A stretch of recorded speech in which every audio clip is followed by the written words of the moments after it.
Hello everyone, welcome to my channel KP success zone.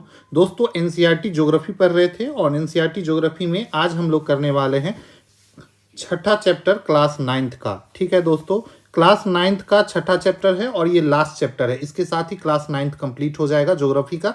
अब उसके बाद हम टेंथ शुरू करेंगे। तो चलिए, आज के चैप्टर जो है जनसंख्या, इसको पढ़ेंगे। इसमें काफ़ी इंपॉर्टेंट पॉइंट है जो कि एग्जाम में पूछा जाता है। पूरा जनगणना है, जनसंख्या के बारे में है और जनसंख्या का वितरण, जन्म दर, मृत्यु दर क्या होना चाहिए, सारा कुछ है इस चैप्टर में, बहुत इंपॉर्टेंट है। साथ ही दोस्तों, अगर आपको इसका पीडीएफ चाहिए तो आप हमारे व्हाट्सएप पे डायरेक्ट इसको मैसेज कर सकते हैं। ये हमारा व्हाट्सअप नंबर है, यहाँ पर आप मैसेज कर सकते हैं। कॉल नहीं आएगा यहाँ पर, बस आप मैसेज करेंगे। ठीक है, चलिए तो पढ़ते हैं हम जनसंख्या के बारे में। जनसंख्या देखिए, ये एनसीईआरटी बुक का पेज बाय पेज है और जितना इंपॉर्टेंट पॉइंट है सबको हमने नोट्स बना दिया है। तो आपको ये सारा पीडीएफ भी मिल जाएगा, एनसीईआरटी वाला जो दिख रहा है ये भी। ठीक है, चलिए।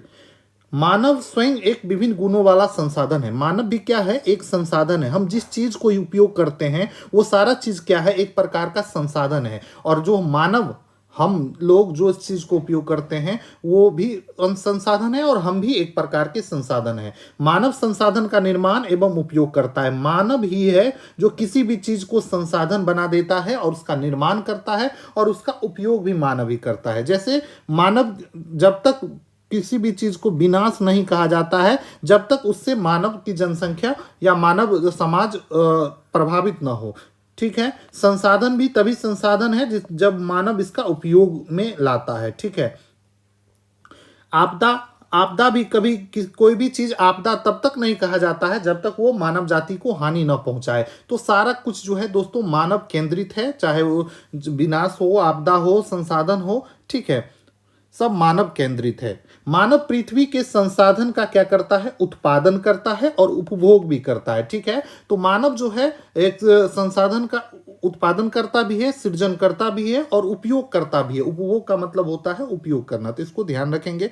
अब हम बात करते हैं जनगणना की। जनगणना क्या है? तो जनगणना एक निश्चित समय अंतराल में जनसंख्या की गणना। अब देखिए, कहीं कितना जनसंख्या रहता है उसको गिनना बहुत आवश्यक है, तो ताकि उसी हिसाब से क्या किया जाए, योजना बनाया जाए, उसको मतलब समाज को कैसे विकसित किया जाए उस पर ध्यान दिया जाए। तो हमको पता होना चाहिए कि कितनी जनसंख्या है, तो उसी हिसाब से योजना बनाया जाता है और बहुत सारे कार्य किए जाते हैं। भारत में सबसे पहले जनगणना 1872 ईस्वी में हुआ था। उसके बाद 1881 ईस्वी में पहली बार संपूर्ण जनगणना, मतलब पूरे देश की जनगणना हुई और 1881 ईस्वी के बाद नियमित जनगणना होने लगा प्रत्येक 10 साल के बाद। ठीक है, तो आप देखेंगे कि 2011 में हुआ था, 2021 रखा गया था। वैसे 2021 वाला जनगणना अभी तक नहीं हो पाया है। ठीक है, तो ये नियमित अंतराल पे जो शुरू हुआ था जनगणना, वो 1881 ईस्वी से ही होता चला रहा है, अंग्रेजों के शासन से ही। ठीक है, जनसंख्या से संबंधित 3 प्रमुख तथ्य आपको जानना चाहिए। जनसंख्या का आकार क्या और वितरण। पहला है जनसंख्या का आकार और वितरण।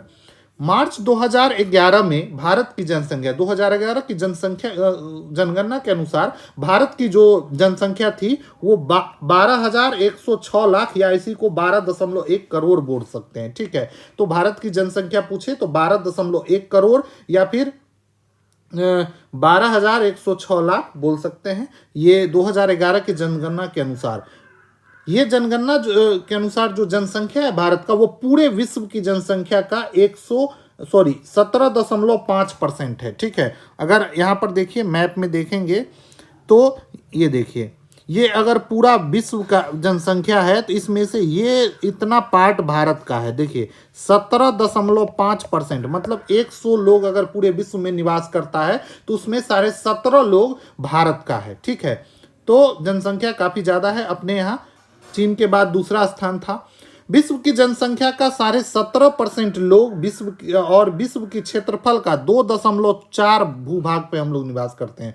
भारत का क्षेत्रफल की बात करें तो 32.8 लाख वर्ग किलोमीटर है, जो कि पूरे विश्व की क्षेत्रफल का मात्र 2.4% होता है। देखिए यहाँ पर मैप देख सकते हैं, पाई चार्ट है।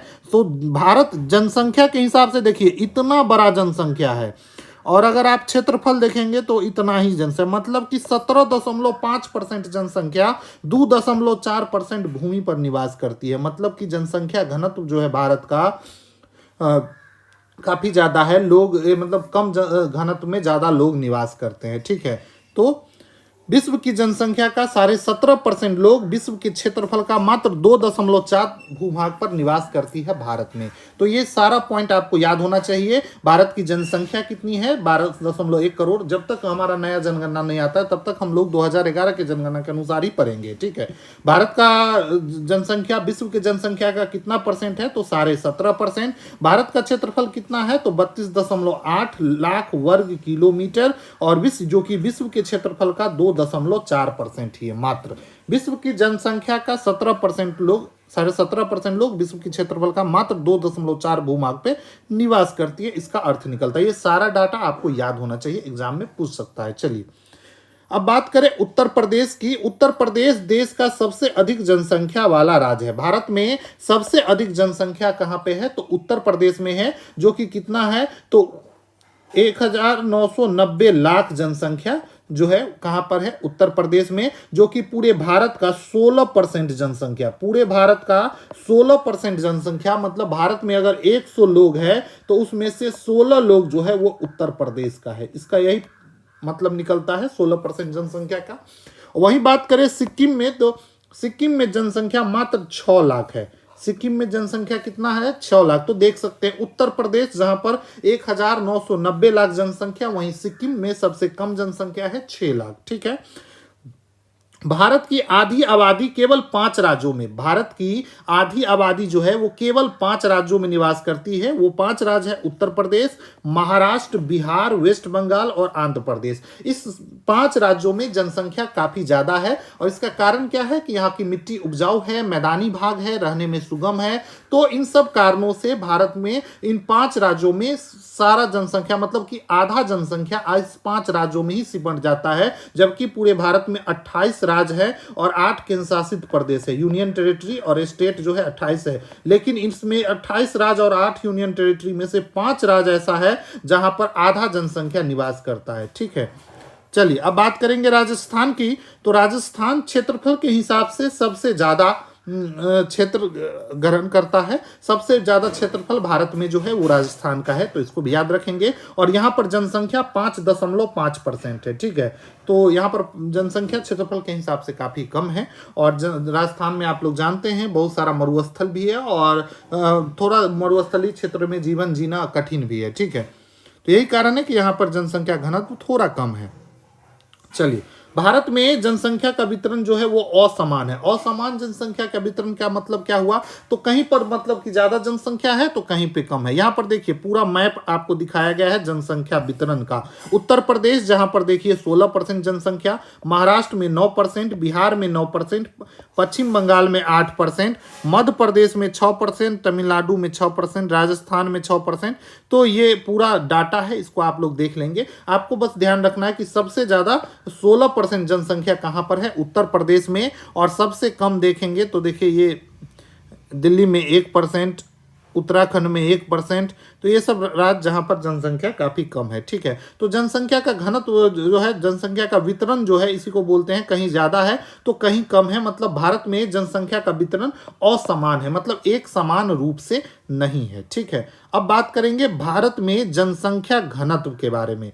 जनसंख्या घनत्व क्या होता है? पहले चलिए इस बात को जान लेते हैं। जनसंख्या घनत्व होता है कि प्रति इकाई क्षेत्रफल में रहने वाले लोगों की संख्या जनसंख्या घनत्व कहलाती है, ठीक है। तो जनसंख्या घनत्व बोलते हैं मतलब कि प्रति इकाई क्षेत्रफल, मतलब 1 मीटर लंबाई 1 मीटर चौड़ाई का जो क्षेत्र बनेगा उस क्षेत्रफल में 1 किलोमीटर ले लीजिए प्रति इकाई क्षेत्रफल में। तो 1 किलोमीटर लंबाई चौड़ाई क्षेत्रफल में जितना लोग रहते हैं उसी को बोलते हैं हम लोग जनसंख्या घनत्व। सर्वाधिक जनसंख्या घनत्व वाला देश की बात करें तो सबसे ज्यादा जनसंख्या घनत्व वाला देश है बांग्लादेश 1 नंबर पे, 2 नंबर पे है जापान, और 3 नंबर पे आ जाता है अपना भारत। तो जनसंख्या घनत्व के आधार पर अगर भारत को देखें तो 30 नंबर पर आता है पूरे विश्व में। 1 नंबर पे अपना पड़ोसी बांग्लादेश है, ठीक है। 2011 में भारत का जनसंख्या घनत्व जो था वो 382 था व्यक्ति प्रति वर्ग किलोमीटर स्क्वायर। मतलब 1 वर्ग किलोमीटर स्क्वायर में, मतलब 1 वर्ग किलोमीटर कैसे होगा? मतलब कि 1 किलोमीटर का स्क्वायर ले लीजिए, 1 किलोमीटर लंबाई और 1 किलोमीटर चौड़ाई वाला क्षेत्र जो होगा उसी को बोलेंगे, ठीक है। इसका एरिया निकाल दीजिए, तो प्रति वर्ग किलोमीटर में मतलब 1 वर्ग किलोमीटर स्क्वायर हो गया, इसमें 382 व्यक्ति प्रति वर्ग किलोमीटर जनसंख्या निवास करती है। डाटा बहुत इंपॉर्टेंट है, ध्यान रखेंगे। भारत की जनसंख्या घनत्व कितना है पूछ देगा आपको, तो 382 व्यक्ति प्रति वर्ग किलोमीटर। वहीं बात करें बिहार में, अब देख लीजिए भारत का है 382, लेकिन बिहार में जनसंख्या घनत्व है 1102 व्यक्ति, 1102 व्यक्ति प्रति वर्ग किलोमीटर। कितना? प्रति वर्ग किलोमीटर, ठीक है। तो ये है बिहार के जनसंख्या घनत्व, मतलब कि 1 वर्ग किलोमीटर में 1102 लोग निवास करने को विवश है। कहाँ पर? बिहार में। और बिहार से भी ज़्यादा है दोस्तों पश्चिम बंगाल में। देखिए ये रेड जो दिख रहा है, बिहार और बंगाल, यहाँ पे सबसे ज़्यादा जनसंख्या घनत्व है। 1 नंबर पे बंगाल आता है जनसंख्या घनत्व में। वहीं अरुणाचल प्रदेश की बात करें तो अरुणाचल प्रदेश में मात्र 17 लोग निवास करते हैं 1 वर्ग किलोमीटर में। मतलब कि बिहार में जितने में 1102 लोग निवास करते हैं, उतनी ही क्षेत्रफल में अरुणाचल प्रदेश में मात्र 17 लोग निवास करते हैं। तो ये है जनसंख्या घनत्व भारत में। और जनसंख्या घनत्व का वितरण देखिए अंतर कितना है। वहीं बात करें तेलंगाना, तेलंगाना जो कि 2 जून 2014 को 29वां राज्य बना था। अब देखिए अभी करंट में तो 28 राज्य है, 29वां राज्य कैसे बन गया? तो तेलंगाना जब बना था 29वां राज्य, तो उस समय जम्मू कश्मीर एक राज्य हुआ करता था, ठीक है। उसके बाद 5/8/2019 को जम्मू कश्मीर और लद्दाख को 2 अलग अलग केंद्र शासित प्रदेश बना दिया गया। तो यहीं से राज्यों की संख्या घटकर 28 राज्य हो गया और यूनियन टेरिटरी की संख्या उस समय 9 हो गया था, अब 8 हो गया है, ठीक है। 8 यूनियन टेरिटरी है। तो अगर पूछा जाए तेलंगाना जो है भारत का कितने नंबर का राज्य बना था, तो 29वें नंबर का राज्य बना था और करंट में मात्र 28 राज्य है। तो इसको ध्यान रखना है, ठीक है।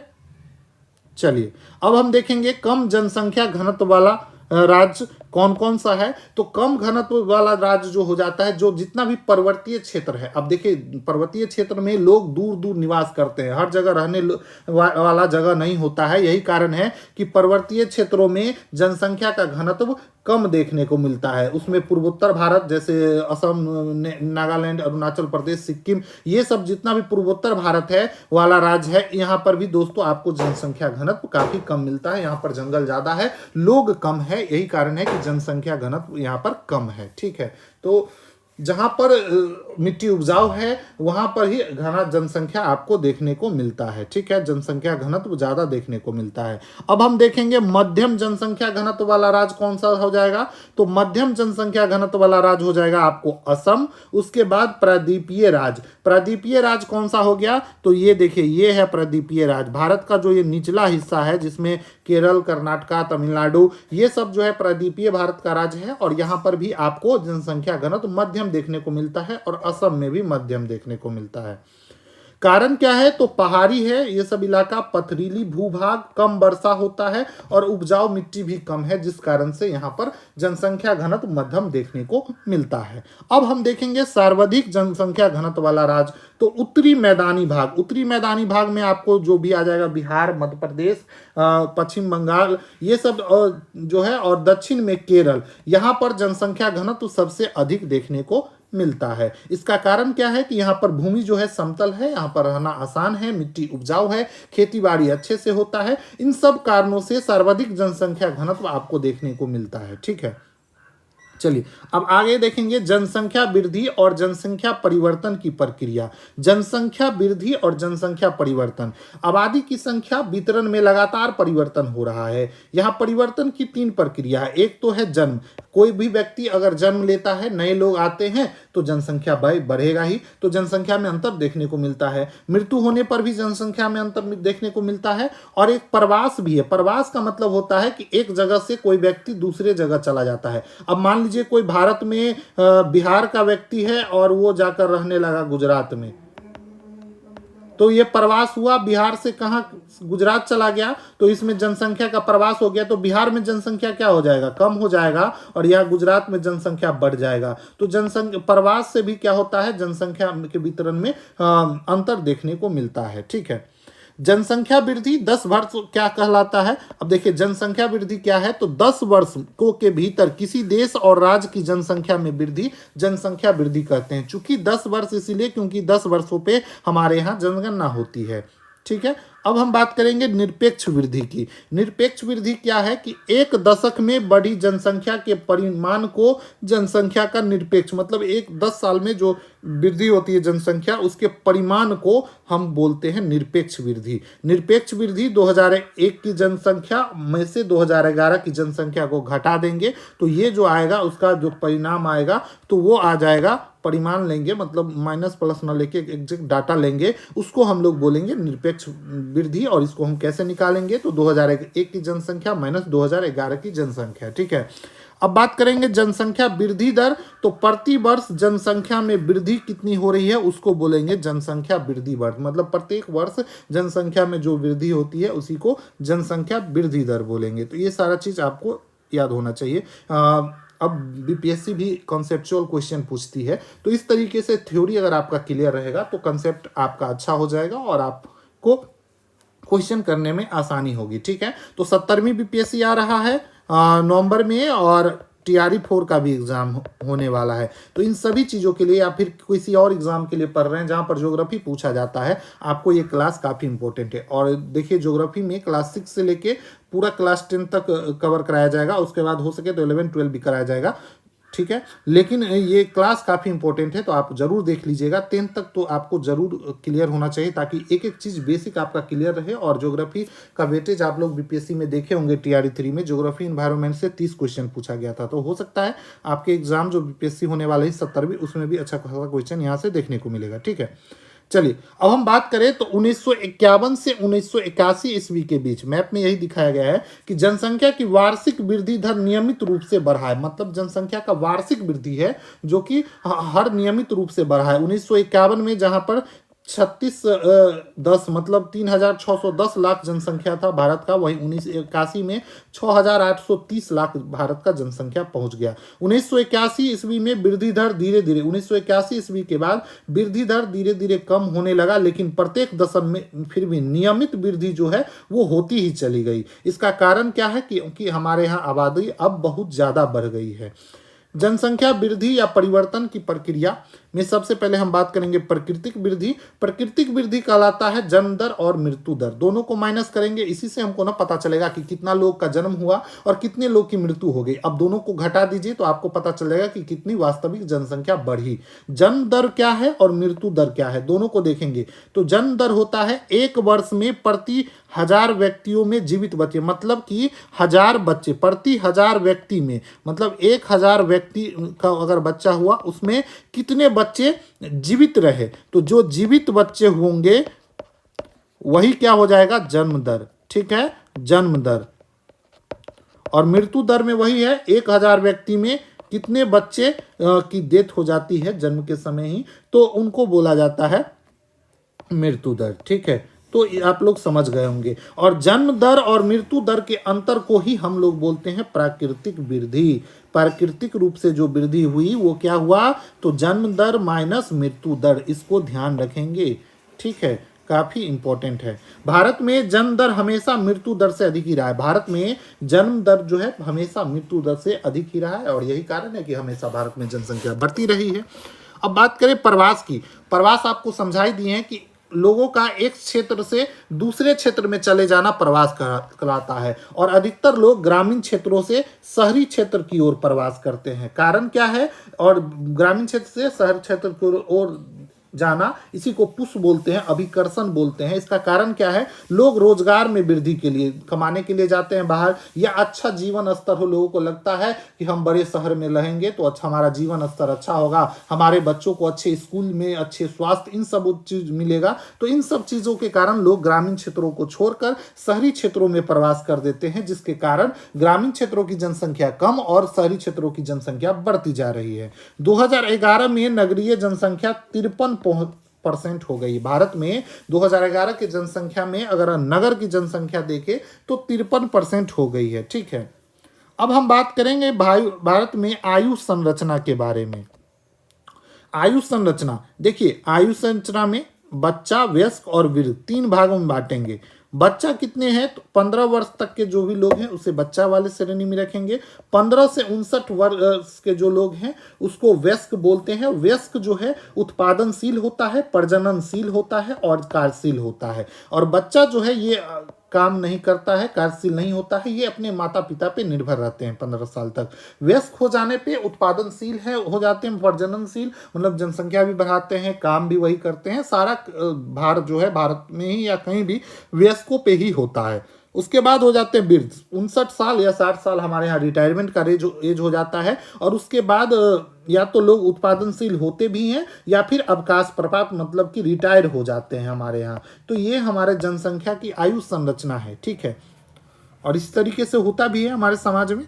अब हम लोग अगला पॉइंट बात करने वाले हैं लिंगानुपात। लिंगानुपात क्या होता है कि प्रति 1000 पुरुषों पर महिलाओं की संख्या को लिंग अनुपात बोलते हैं। मतलब 1000 जनसंख्या में 1000 पुरुष पे कितनी महिलाओं की संख्या, उसको बोलेंगे लिंगानुपात। लिंगानुपात की बात करें तो भारत में सबसे ज्यादा लिंगानुपात केरल में है। केरल में 1000 मेल पे 1084 फीमेल है। मतलब फीमेल की संख्या केरल में ज्यादा है। तो लिंगानुपात सबसे ज्यादा कहाँ का है? तो केरला का लिंगानुपात सबसे ज्यादा है। वहीं बात करें पुडुचेरी में तो 1038 है। बात उसके बाद दिल्ली में आ जाए तो दिल्ली में 1000 मेल पे आपको मात्र 886 फीमेल है। और हरियाणा में 877 फीमेल है 1000 मेल पे। तो देखिए दिल्ली जो है यूनियन टेरिटरी है, तो केंद्र शासित प्रदेश में सबसे कम लिंगानुपात कहाँ पर है? तो दिल्ली में है। और सबसे कम अगर आपको देश में राज्यों में देखा जाए तो हरियाणा में सबसे कम लिंगानुपात मतलब 877 फीमेल ही है। तो ये लिंगानुपात है, इसको भी ध्यान रखेंगे। अब आगे बात करेंगे साक्षरता के बारे में। साक्षरता 2011 के जनगणना के अनुसार 7 वर्ष या उससे अधिक के भाषा को समझकर पढ़ बस लिख और पढ़ सकता है उसे साक्षर माना गया। साक्षर कौन है? जो किसी भी भाषा को लिख सकता है या फिर पढ़ सकता है उसे साक्षर माना जाता है, ठीक है। भारत में 2011 के जनगणना के अनुसार साक्षरता जो है 73%। कितना है? तो 73% भारत में लोग साक्षर है, 73%। तो 2011 के जनगणना के अनुसार साक्षरता कितना है? तो 73% साक्षरता है 2011 के जनगणना के अनुसार। साक्षरता में कमी आर्थिक प्रगति में एक गंभीर बाधा है, ठीक है। साक्षरता में जो कमी है हमारे यहाँ वो एक गंभीर बाधा है और सरकार इस ओर काफी ध्यान दे रही है। 2011 की जनगणना के अनुसार पुरुष साक्षरता 80.9% था, वहीं महिला साक्षरता मात्र 64.6% था।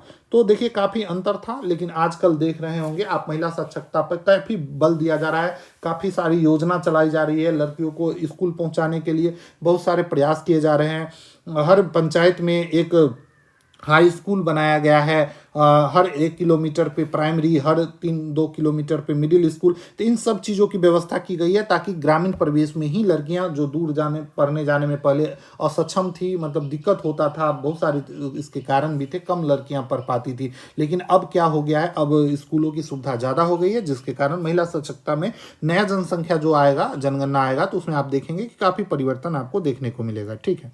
चलिए अब आगे बात करें व्यावसायिक संरचना। भारत में विभिन्न प्रकार के व्यवसाय के अनुसार किए गए जनसंख्या के वितरण को व्यावसायिक संरचना कहते हैं। व्यावसायिक संरचना को 3 भागों में बांटा गया है। एक तो है प्राथमिक, दूसरा है द्वितीयक और तीसरा है तृतीयक। प्राथमिक व्यवसाय में आ जाता है आपको कृषि। कृषि से रिलेटेड कार्य जो लोग भी करते हैं, किसानी करते हैं, बागवानी करते हैं, वो प्राथमिक व्यवसाय हो गया, ठीक है। पशुपालन करते हैं, ये भी प्राथमिक व्यवसाय हो गया। मछली पालन करते हैं या वृक्षारोपण करते हैं, मतलब जमीन से जुड़े कार्य जो ग्रामीण क्षेत्रों में मुख्यतः होता है, ये हो जाता है आपको प्राथमिक व्यवसाय, ठीक है। द्वितीय व्यवसाय में आ जाता है उद्योग, मतलब किसी भी चीज़ का आप उद्योग है, भवन निर्माण का काम कर रहे हैं या फिर निर्माण काम कर रहे हैं, तो ये सारा काम हो जाता है द्वितीय क्षेत्र में आ जाता है व्यवसाय। और तृतीय क्षेत्र में आ जाता है कि उद्योग से जो चीज़ बना उसको परिवहन कैसे करना है, पहुंचाना कहीं पे है, तो परिवहन का काम जो है वो तृतीय क्षेत्र में आ जाता है। संचार, जहाँ पर डाटा को एक जगह से दूसरे जगह भेजना है कम्युनिकेशन के लिए, तो ये सब चीज़ जो है तृतीय में आ जाता है। और वहीं पर वाहन, प्रशासन, सेवा, ये सारा चीज आपको तृतीय संरचना के अंतर्गत आ जाता है। तो व्यवसाय के तीनों संरचना और जितने भी एग्जाम्पल है आपको याद होना चाहिए। पूछ देता है कि इनमें से कौन सा प्राथमिक है, कौन सा द्वितीय है और कौन सा तृतीय है। तो काफी इंपॉर्टेंट है, इसका एक एक चीज आपको याद होना चाहिए। चलिए अब देखिए विकसित देश और विकासशील देश, कई बार आप लोग पढ़े होंगे। तो विकसित देश कौन सा है, विकासशील देश कौन है। देखिए विकसित देश में द्वितीय और तृतीय क्षेत्रों में कार्य अधिक होता है। विकसित देश वैसा देश है जहां पर द्वितीय क्षेत्र मतलब कि उद्योग ज्यादा है, भवन निर्माण का कार्य ज्यादा होता है, परिवहन अच्छा है, संचार सुविधा अच्छा है, वाहन प्रशासन, ये सब चीज जहां पर अच्छा है उसको बोलेंगे विकसित देश। वहीं विकासशील देश जिसमें प्राथमिक क्षेत्र में कार्य अधिक होता है, जहां पर अभी भी जनसंख्या कृषि पे निर्भर है, पशुपालन करती है, मछली पालन करती है, वृक्षारोपण करती है, तो इन सब चीजों से अगर जुड़े हुए हैं तो उसे विकासशील देश की श्रेणी में रखा जाता है। ठीक है, भारत में बात करें तो 64% लोग प्राथमिक कार्यों में लगे हुए हैं, 13% लोग द्वितीय कार्यों में और 20% लोग जो है वो तृतीय कार्यों में लगे हुए हैं। तो भारत की जनसंख्या का वितरण अगर देखें तो कुछ इस तरीके से आपको देखने मिलेगा व्यवसाय में। ठीक है, अभी भी लोग कृषि कार्यों में, प्राथमिक कार्यों में ज्यादा है भारत में। ठीक है, आगे है दोस्तों स्वास्थ्य। स्वास्थ्य जनसंख्या की संरचना का सबसे महत्वपूर्ण घटक है। देखिए स्वास्थ्य अगर सही रहेगा तभी आप कोई भी काम कर सकते हैं। जो भी विकास की प्रक्रिया है उन सभी को प्रभावित करता है वो है स्वास्थ्य।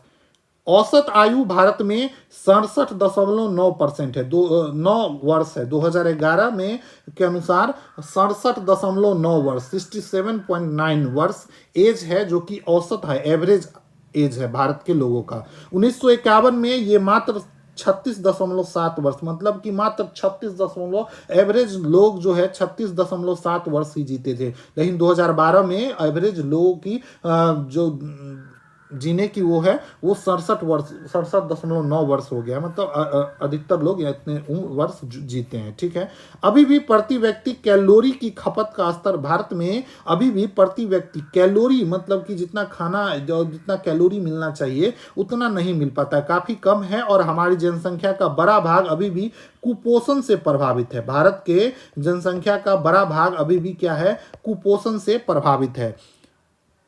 ठीक है, शुद्ध पानी और मूल स्वास्थ्य केवल 1.3 ग्रामीण जनसंख्या को उपलब्ध है। अभी भी शुद्ध पानी और मूल स्वास्थ्य केवल 1/, मतलब कि 3 में से केवल 1 लोगों को अभी भी शुद्ध पानी और अच्छा स्वास्थ्य व्यवस्था मिल पाता है, 2 लोगों को अभी भी नहीं मिल पाता। ये है भारत में। ठीक है, चलिए आगे बात करें किशोर जनसंख्या की। किशोर जनसंख्या भारत की जनसंख्या का 1/5 भाग, मतलब 5 लोगों में से 1 लोग अभी भी किशोर उम्र में। किशोर का उम्र कितना हो जाता है तो 10 से लेकर 19 वर्ष के लोग अभी भी हैं। ये भविष्य का सबसे महत्वपूर्ण मानव संसाधन। देखिए किशोर जो उम्र के 10 और 19 साल के जो लोग हैं वो भारत के सबसे महत्वपूर्ण संसाधन है, मानव संसाधन है, क्योंकि यही लोग आगे चल के भारत को चलाने वाले हैं, भारत के नागरिक होने वाले हैं। ठीक है, और इन्हीं की कार्य क्षमता अगर अधिक होगी तो भारत का विकास भी अधिक होगा। भारत में समस्या क्या है कि पर्याप्त पोषक तत्व नहीं मिल पाता है। लोग अभी भी यहाँ पर कुपोषण के शिकार हैं और खराब स्वास्थ्य से जूझ रहे हैं। अधिकांश किशोरों में रक्त अल्पता, किशोरी में मतलब अधिकांश लड़कियों को 10 से 19 साल की उम्र में रक्त उम्रता, मतलब कि खून की कमी आपको देखने को मिलता है। इन सब में से इनका विकास अवरुद्ध होता है और इन सब कारणों से इनका विकास अवरुद्ध होता है, कार्य करने की क्षमता कम हो जाती है। इससे शिक्षा और समस्या के प्रति जागरूकता फैलाकर रोक सकते हैं। इस चीज़ों को कम करने के लिए हमें क्या करना चाहिए, जागरूकता फैलाना चाहिए, और जिससे ये चीज़ कम हो, रक्त अल्पता कम हो, आयरन की कमी ना हो बच्चों में, प्रोटीन की कमी नहीं हो, ऐसे खाना देना चाहिए और इस हिसाब से डाइट और कैलोरी होना चाहिए भारत में भी। तो तब जाके काम करने में भी मन लगेगा और लोग ज़्यादा से ज़्यादा कार्यशील हो सकेंगे। ठीक है, चलिए आगे बात करेंगे राष्ट्रीय जनसंख्या नीति की। परिवार के आकार को सीमित रखकर ही एक व्यक्ति के स्वास्थ्य और कल्याण को सुधार सकते हैं। देखिए भारत में बढ़ती जनसंख्या को देखते हुए परिवार के आकार को सीमित रखने के लिए योजना काफ़ी चलाए गए और जागरूकता फैलाया गया कि अगर आपको परिवार के आकार को सीमित रखेंगे तभी एक व्यक्ति के स्वास्थ्य और कल्याण में सुधार हो सकता है। 1952 ईस्वी में परिवार नियोजन कार्यक्रम की शुरुआत की गई थी भारत सरकार के द्वारा, और 2000 ईस्वी में राष्ट्रीय जनसंख्या नीति भी लाया गया, जिसके तहत 14 वर्ष से कम उम्र के बच्चे को निःशुल्क सुविधा, उसके बाद शिशु मृत्यु दर को 30 से कम कर दा, मतलब कि 30 पहले 1000 व्यक्ति में 30 से ज़्यादा मृत्यु हो जाता था, मतलब कि 30 से कम करना है मृत्यु को, 1000 बच्चे जन्म लेते हैं उसमें। व्यापक स्तर पर टीकाकरण किया जाए। उसके बाद लड़की की शादी कम उम्र में न करने को जागरूक, मतलब लड़कियों की शादी कम उम्र में न किया जाए, उसको भी बढ़ाया जाए। परिवार नियोजन को जन केंद्रित कार्यक्रम, परिवार नियोजन को जन केंद्रित कार्यक्रम बनाया जाए, मतलब जनता तक पहुंचाया जाए, जनता को केंद्रित करके एक कार्यक्रम बनाया जाए ताकि ज़्यादा से ज़्यादा लोग जागरूक हो और परिवार नियोजन करा सके, ज़्यादा से ज़्यादा जनसंख्या न बढ़े। अवांछनीय गर्भधारण और यौन संबंध से प्रसारित बीमारी से लोगों को अवगत कराया जाए। तो ये था राष्ट्रीय जनसंख्या नीति, जो कि कब आया था, तो 2000 ईस्वी में, ठीक है। तो इन सब चीज़ों को ध्यान रखने की बात है। तो आज के चैप्टर में हम लोग इतना ही, और आज क्लास 9th हमारा कंप्लीट हो गया।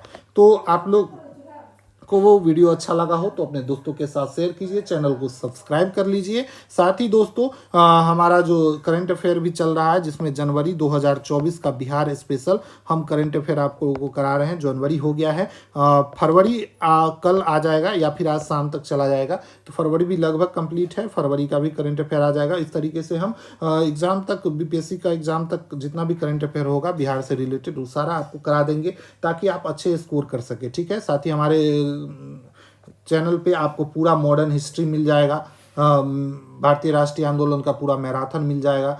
उसके बाद पर्यावरण का कुछ टॉपिक अच्छे से क्लियर है तो आप उसको भी देख सकते हैं। तो काफ़ी कुछ है, आप लोग प्लेलिस्ट में जाइए और देखिए, और इसी तरीके से हमारे चैनल को सब्सक्राइब कर दीजिए।